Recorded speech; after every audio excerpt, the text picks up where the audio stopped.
With all the Strand fragments now unlocked, we can finally take each Strand subclass to its highest level. Today's Hunter build is the ultimate Strand suspension setup. We'll have you stringing up entire rooms of adds and champions with non-stop crowd control. With the right fragments, exotics, and weapons, you can become a master of the Strand Hunter subclass. I'm going to break it all down, so if you enjoyed today's video, a like and sub is greatly appreciated. Now let's get into it. Starting out with the Threadrunner subclass, we have the Silk Strike Super. While this is a roaming super, it is capable of putting out some serious single target DPS. The light attack actually deals more damage depending on how close you are to the target. If you hit the target with the tip of the rope dart, it does deal more damage. You can also pair this with the Star Eater Scales exotic legs to take the damage even further, but that's not what we'll be using today. For our abilities, I do recommend Marksman's Dodge, as this has a shorter cooldown of our two options and will allow us to have our suspending dive more often. You'll still want to use your dodge normally on occasion, and the free reload from Marksman's Dodge is helpful as well. For our grenade, we are taking the Shackle Grenade. This grenade suspends targets that it hits and also suspends any targets that are near the blast. Suspending enemies is extremely powerful as it completely removes them from the fight, and while it does directly counter unstoppable champions, you can use this on any type of champion to completely shut them down. Our first aspect, Widow's Silk, grants us a second grenade charge, so with our grenade alone, we'll be able to suspend groups of mobs constantly. Our second aspect is Ensnaring Slam. This allows us to consume our dodge while mid-air and slam to the ground, suspending all enemies in a nearby radius. This is yet another method of suspending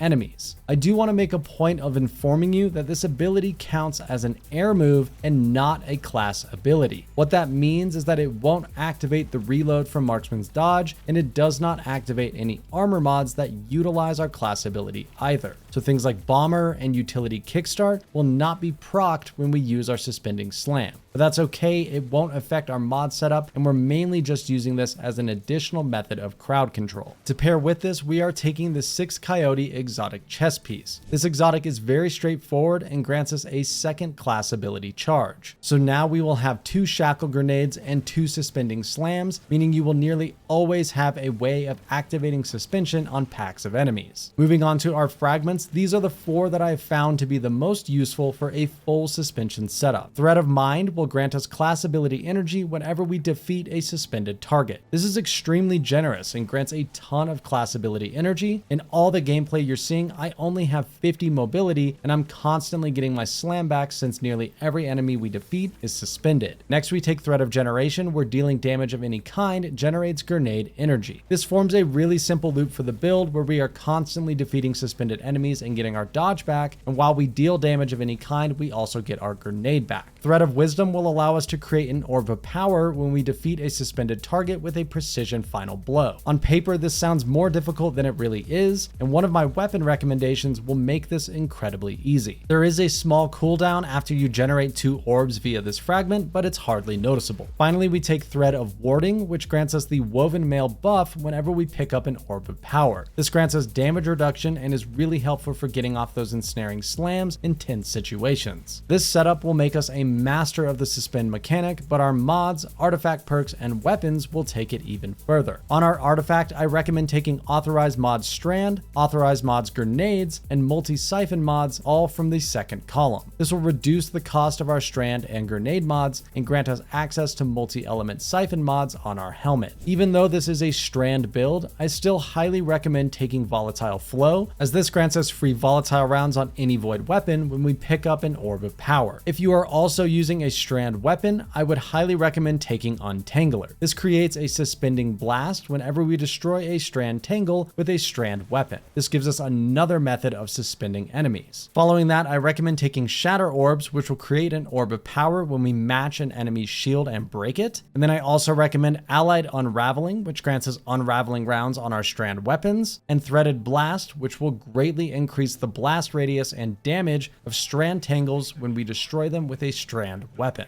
You don't have to use a Strand weapon with this build, but I've been really surprised by the new Strand exotic Sidearm Final Warning. This sidearm is unlockable via a quest after purchasing every strand upgrade on any of your characters. When you hold the trigger, this weapon locks on to nearby targets, and when you release it, it fires a burst of seeking strand projectiles when you fire from the hip. If you ADS the weapon, it deals double damage to marked targets on precision hits. This weapon makes it really easy to land those precision kills on suspended targets, especially when we stack strand weapon surge mods on top of it. If you do go this route, I recommend a void special weapon to still take advantage of volatile flow. A void fusion, grenade launcher, or trace rifle works great here. Alternatively, if you don't want to use a strand weapon, you can run something like Wither Horde or Arbalist or any other kinetic special, and then use a void primary weapon like Funnel Web for more volatile explosions. Either way you go, a void heavy weapon is a great pairing as well, and the new Regnant Heavy GL can roll with Explosive Light, which is a perfect pairing for the build and all of our orbs, but feel free to use whatever you want here. Now, when it comes to our armor, we're going for a full decay mod setup. I do recommend 100 resilience and as close to 100 discipline as you can get. Feel free to screenshot the video here for an overview of the build and use the dim link below to set these mods and fragments up on your character easily. On our helmet, I am taking the dual strand void siphon mod. This allows all of our weapons to create orbs on multi-kills. And remember, this is only unlocked if you take the artifact perk for dual siphon mods. I also take special ammo finder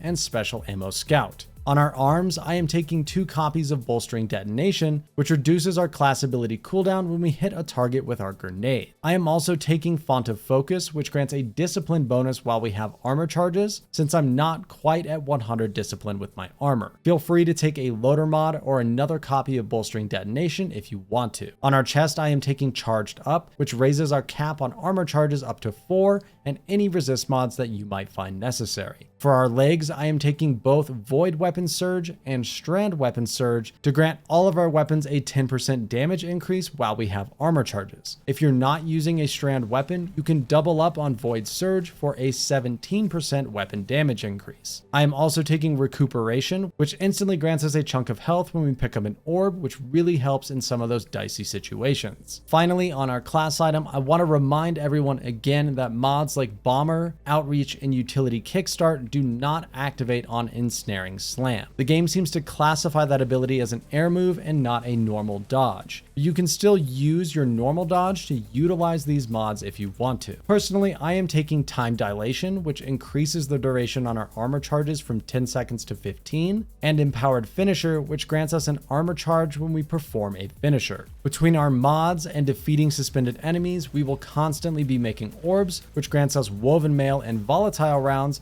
as well as any weapon surge mods that we have equipped. We are constantly suspending enemies with our endless crowd control abilities and truly feeling like a master of Strand. I hope you guys enjoy this build as much as I do, and if you found the video helpful, a like and sub is greatly appreciated. Thank you so much for watching, and I will see you in the next one.